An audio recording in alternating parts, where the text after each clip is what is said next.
Hey guys and girls, Board now back with Rachel McDonald. On this video, we return to the Jurassic Park franchise. So this is going to be our review of Jurassic Park, The Lost World from 1997. So this is the first of the sequels. So long ago now, it seems. It's so long ago now.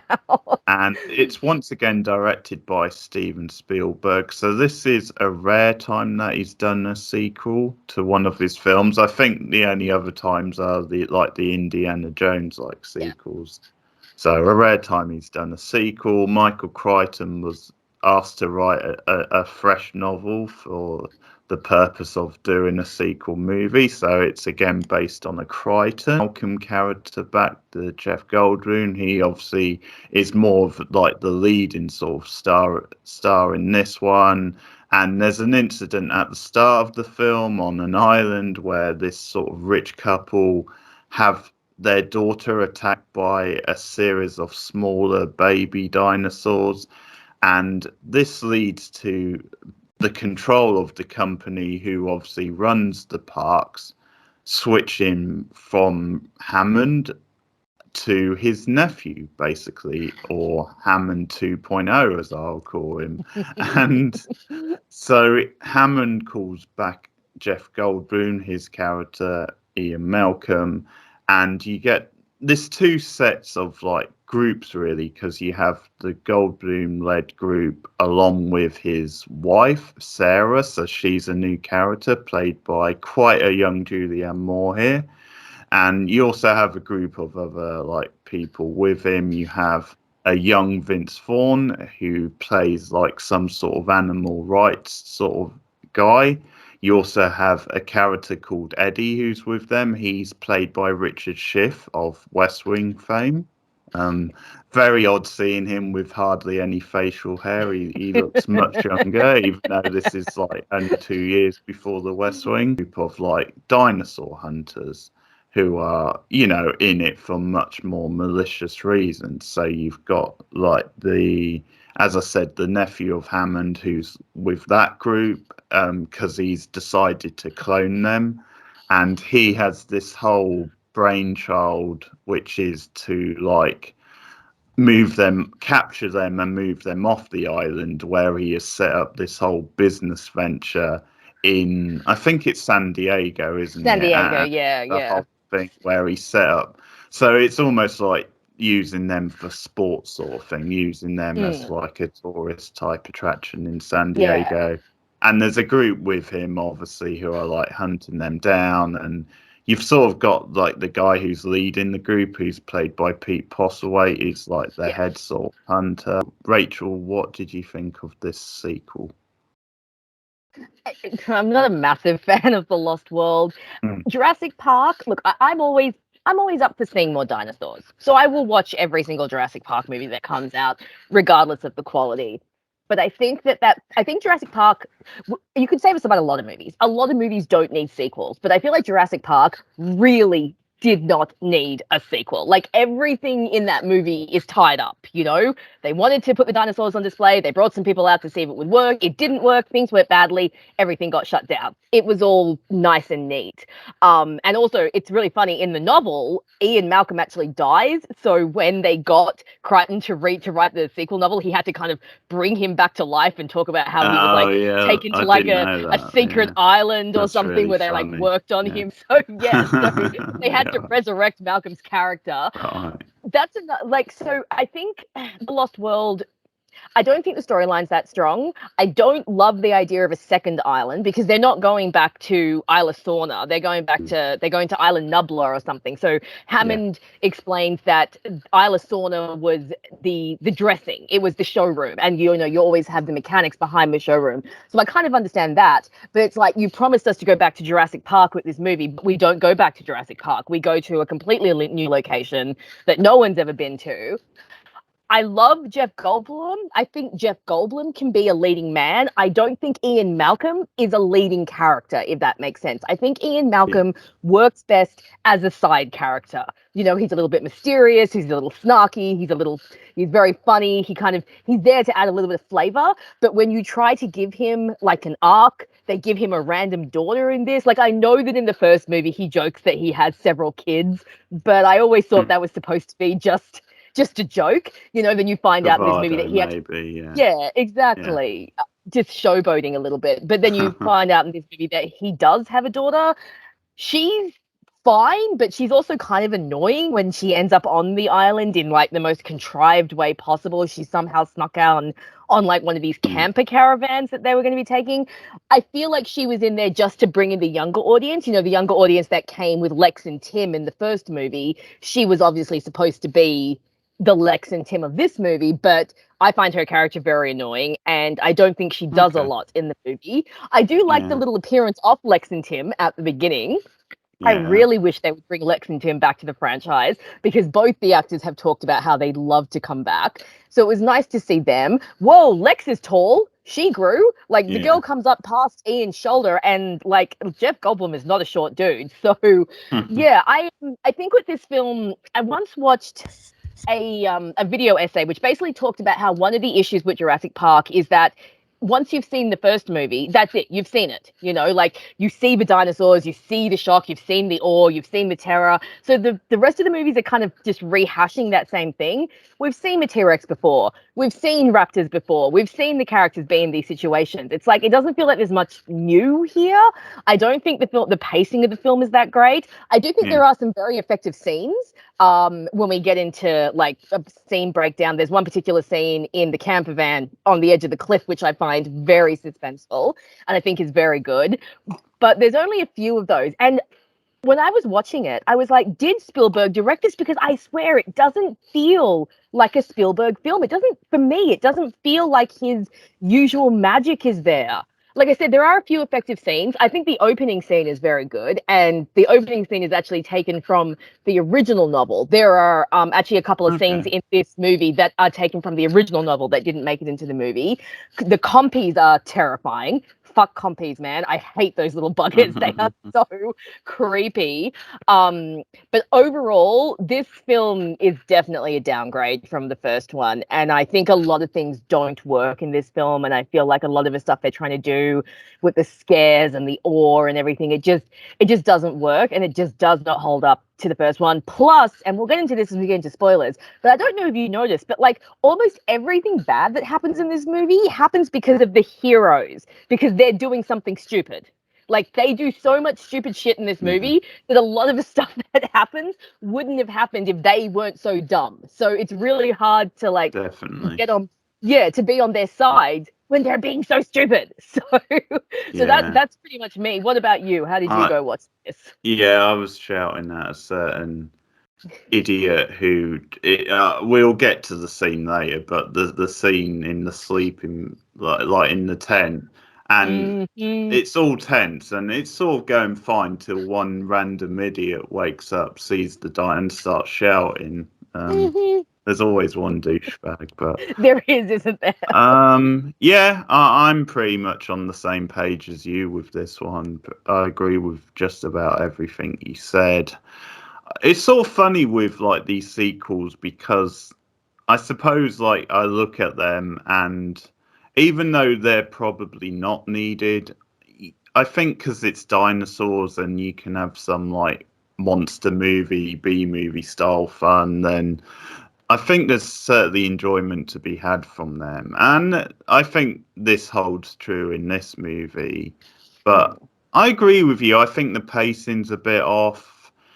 It takes too long to really get going, considering it's a sequel, considering it's like a simple type premise. You feel like they could have kickstarted the plot a lot sooner than they actually do.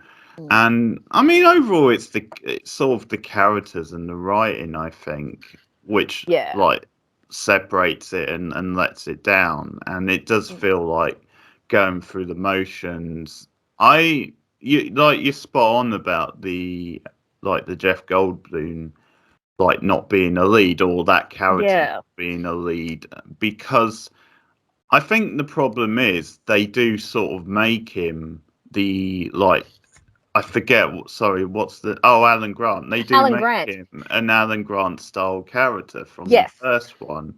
And that's the problem. Is it just doesn't suit Jeff Goldblum as an actor. No. So, for a lot of this, he does have to be a bit more grumpy and a bit more deadpan, emotional type arc. So, yeah, it just doesn't suit him. And I think as a result, it means he can't be as funny or charismatic as he would have been as he was in the first film. Absolutely. It sort of does stilt his humor, and they sort of the script for this one isn't as sharp, it isn't as witty, because obviously the humor definitely added something to the first film. And it's a mixed bag of characters. I think there's definitely too many characters. Yes. There's just characters you could have lost. I think that's just part of the emotional arc. She didn't annoy me like you. I thought she was okay, and I quite like the actress, but I could see how I sort of agree that they didn't really justify her enough in the plot. They probably, it was just there to give him a bit of and also so that I think over the course of the movie she bonds more with Sarah, because at first they don't have a great relationship, and they sort of have to work together by the end. So there's that stuff, but too many characters, and I thought the characters overall were very hit and miss. I thought, as I'm going to call him, Hammond 2.0 was very forgettable. Just didn't have the actor was okay, but the character itself didn't have any sort of personality, and just didn't as a villain. You just didn't really care enough. No, he was very one-dimensional. It was just wahaha, I'm here to capture the dinosaurs, and that was it. There wasn't a lot of thought that went into him. Because I mean, you sort of notice the difference with Postlethwaite. I mean, as soon as Postlethwaite comes on screen, he elevates the movie, because that's very true. He's such because at that point I sort of thought the movie did feel very flat up to that point. So as soon as he comes in, he does lift it, and even though maybe his character you might not say is the best in the world, I think he just gives it the sort of life, and has that sort of energy a bit more. But the characters are very hit and miss. I think we can talk more about them in a moment, but I think it gets better as it goes along, and I think because there are some good visual moments, and because there's some good set pieces, and obviously the first one, it's interesting what you say about the direction not feeling like Spielberg. I guess it did in those scenes, in the horror type. There are a few scenes where you can feel the Spielberg touch, but the rest of it I was this just doesn't seem to have that. I don't know if he was sleeping on the job or if he just really didn't want to do this movie, but it doesn't. I mean, when you watch a Spielberg films have very unique feels. You can watch a film and you know that it's a Spielberg film. I was watching Jaws the other day. We watched Jurassic Park recently. You just you feel it, but I didn't feel it in this film, which is why when I was watching, I picked up my Blu-ray cover and I was like, "Is this directed by Spielberg?" Because it just wasn't computing, but. The opening scene, I think, is really good. I think it's really effective. For Buffy fans, it has good old Ethan Rain in it. That's what I was gonna mention. That was cool. Yeah. So that was cool. Very cool. And I think that's a very creepy scene, because obviously you see this very rich family on this island for lunch, and then the little girl wander off, and then she sees the compy, and I don't think we saw compies in the first movie. So I think this is our first introduction to a new dinosaur. And you think the same thing that she does. You're like, "Oh, hello, you're a little cute looking bird type thing." And I just love the sinister atmosphere of she gives of the sandwich to it, and then she turns around to yell at her parents, and she's like, "You won't believe what I've seen." And then she turns around, and then all of a sudden she's just surrounded by these little things, and I just thought that moment was really great. And as they start to move in on her, and she's getting more and more nervous, and then you hear her screaming, and one of the greatest transitions ever as well, from the first scene. So the lady starts screaming, and then they use the sound of her scream to transition into Jeff Goldblum yawning on a subway station, and it's Yeah. just a great little Yeah. transition. Yeah. So I thought, yeah, the opening scene is very strong. But after that, the film kind of meanders around a Mm. little, stumbles around, doesn't quite know what it's doing. I think once they get to the island, things start to pick up a little bit in places. Like you said, when Peter Postlethwaite comes on screen, the whole movie just goes up a notch because he is just so charismatic and brings so much energy and fun to his character. But like you said, the rest of the characters are not great. So maybe we'll talk about characters a bit here. Like we Yes. said, Malcolm, a great supporting character, not a great lead character. Sarah, his girlfriend, wife, partner. I wanted to like Sarah. I always love a good, strong female character. I feel like she was maybe supposed to be a little bit of an Ellie 2.0. You know, you see her getting close to the dinosaurs and going after adventure and stuff, but she's also kind of really dumb at times, like Yeah. really dumb. Like, okay, so at one point in time, Vince Vaughn's character, who was also really dumb, brings an injured baby T-Rex to their camp because that seems like a good idea. So of course, naturally, the parents show up. Now later on in the movie, Sarah starts talking about how the T-Rexes are still out there and they're probably still going to track them. But the woman is still running around wearing a jacket covered in baby T-Rex blood. Why would you not take that jacket off Yeah. and throw it away somewhere? And that's how the T-Rex ends up finding their camp, because she hasn't taken the jacket off. Who brings a baby T-Rex back to the thing? I mean, I know it's injured, but again, it's like the Yeah. first movie. You don't mess with the natural order of things. Animals get injured in the Sure. wild, and we don't assist them. So this baby T-Rex has been injured, but they bring it to their camp, and then what happens? The mummy and daddy T-Rex turn up. And they end up in this Yeah. whole situation that could have been avoided. See, this is what I mean when I say that the characters in this movie drive the plot, but they drive it in a really stupid way. And Mm. like you said, like that scene where Sarah's jacket, like Sarah was stupid to not get rid of the jacket. But okay, fine. She forgot about it. There's a lot happening. But it's like you pointed out, the T-Rex is there, everyone's being so quiet, and then some dude wakes up and starts yelling his head off. And it's like, come on, do you have no common sense? Like, just so many of the characters just seem, and you're right, there's too many. Like, I couldn't even remember anyone's name. I'm like, this one's Vince Vaughn, this one's Peter Postlethwaite, this one is random Aussie dude, this one is asshole who gets eaten by. Yeah. Yeah, because you had the one who had like the Texas hat, looked a, Yeah, what was like an that? extra from Walker, Texas Ranger. But a lot of them you can't get a handle on who they are, and it's weird because it's sort of because of the setup, and you've got these two camps. I guess they just felt they needed like extra like crew members, but so it's that thing of you either cut the crew size down or you just have these characters who are just there in the background. But Mm-hmm. it's a weird sort of mix, I think, because they tried to give them dialogue and stuff, and Yeah. there's just not enough time in the movie for all these characters.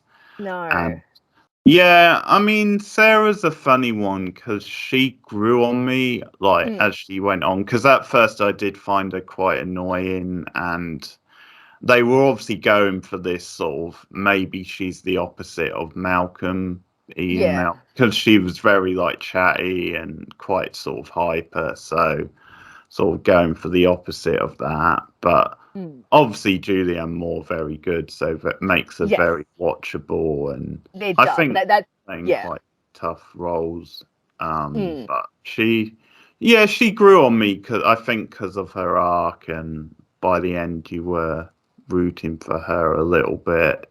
Mm. But Vince Vaughn, I thought was totally miscast. I He know, was right? just completely boring because you're used to Vaughn at his best, at least playing more villain type characters or more sort of roguish Boisterous type. characters, or Yeah, yeah, yeah. bigger characters. And Yeah.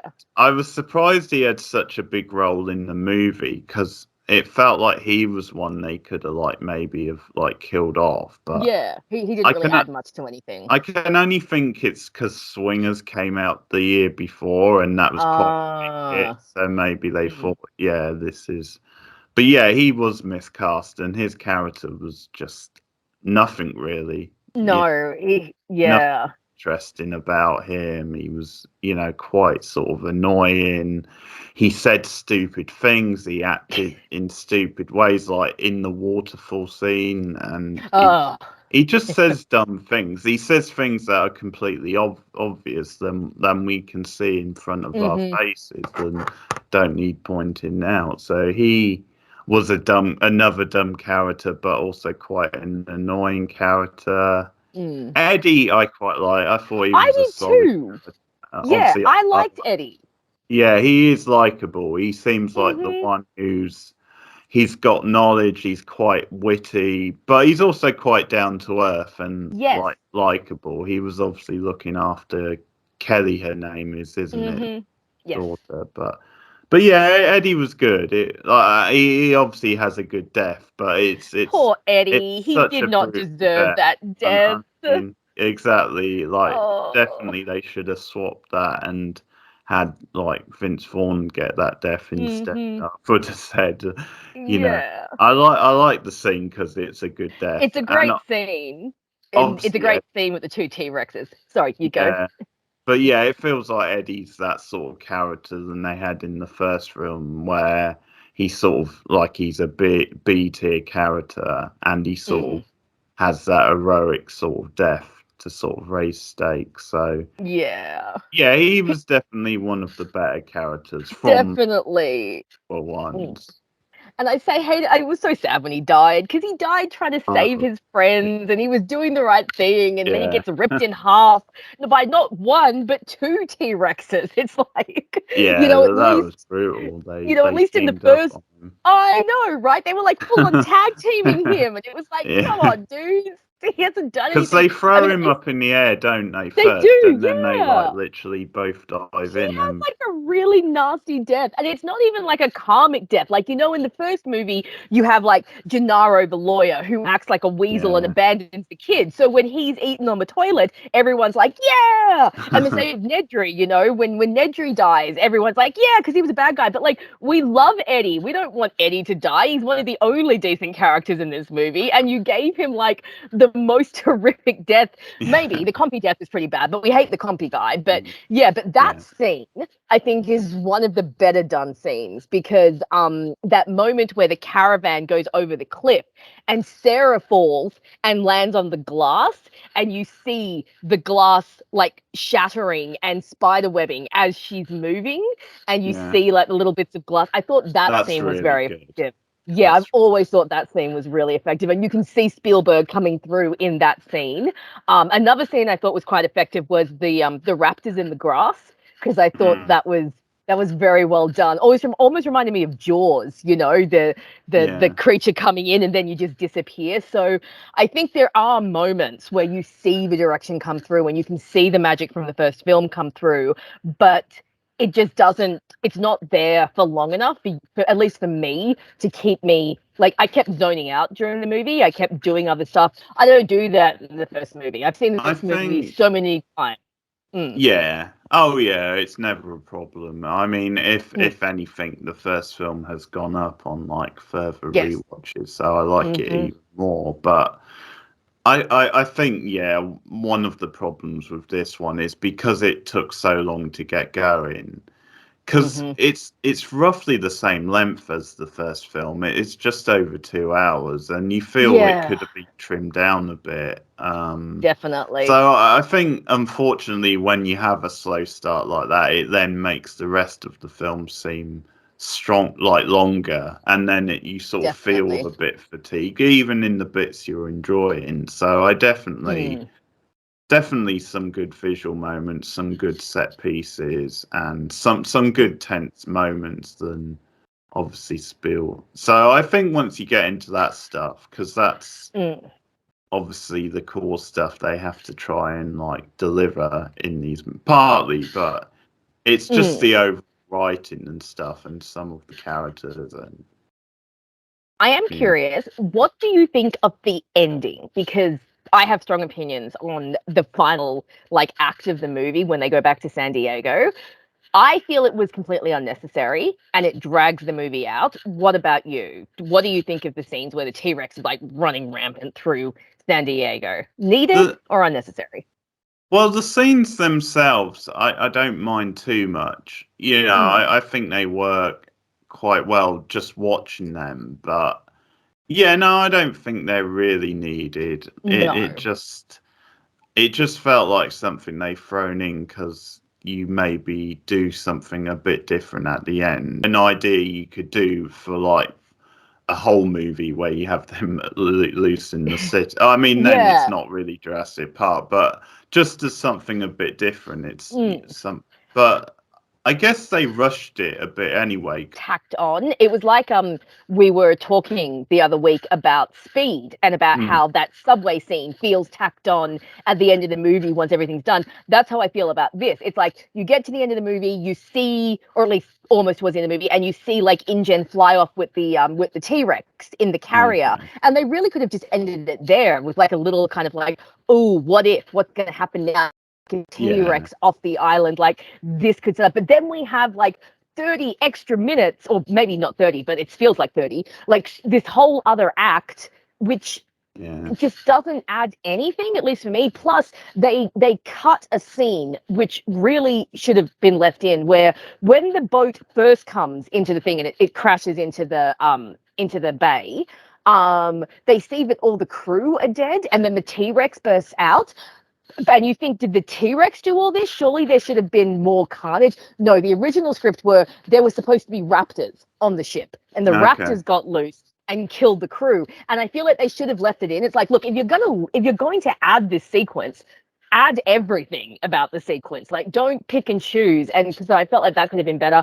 I have to admit, I do like the scene where the kid wakes up and sees the dinosaur in the backyard, and he goes to get his parents, and he's like, "There's a dinosaur in the backyard," and they're like, "Yeah."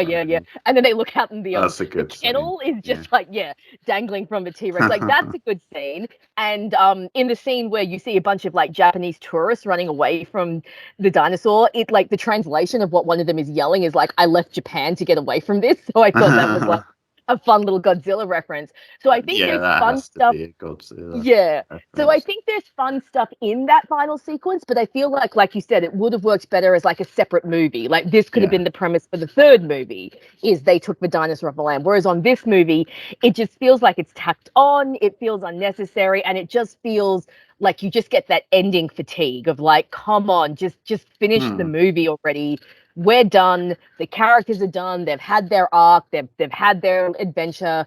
It was just, for me, it was completely unnecessary, those last 15 minutes or so. Even though there's some fun stuff in there, I think the film would have been tighter and cleaner and better without that ending. But that's just me. What was really dumb and cartoonish was the scene where Kelly does her acrobats, and basically, I know.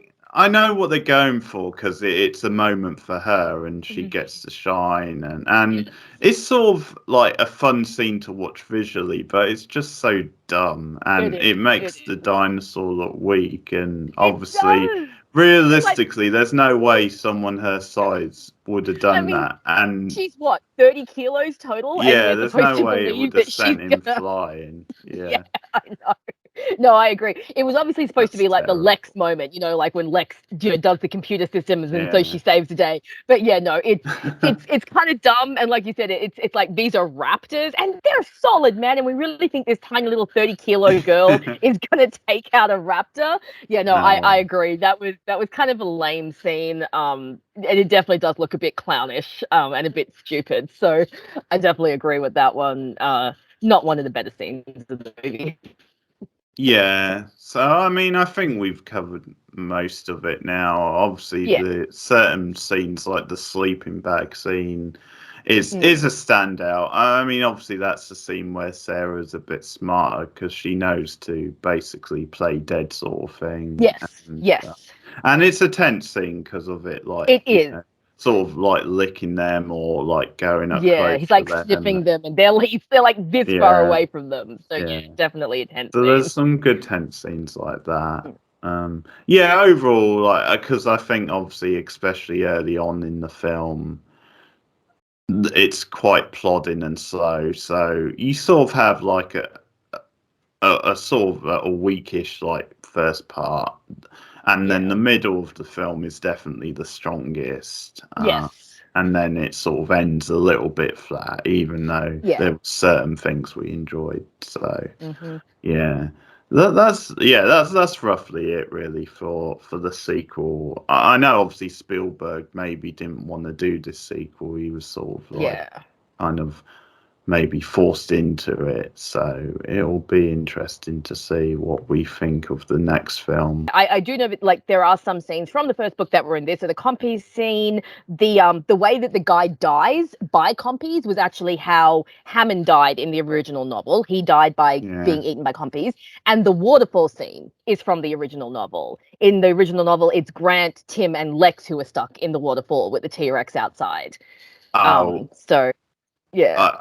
I also like that scene because I do too. and I quite like the sort of thing where it's Ian who walks through the waterfall and they think it's the dinosaur out. That's pretty cool. And the death of Walker Texas Ranger guy, I do like because he gets upset because a snake goes down his thing and he runs out and. But I also like the visual of the blood dripping down the waterfall. That's it pretty turns red. cool. Yes, that was very well done. That's really So, cool. what would your rating be for The Lost World?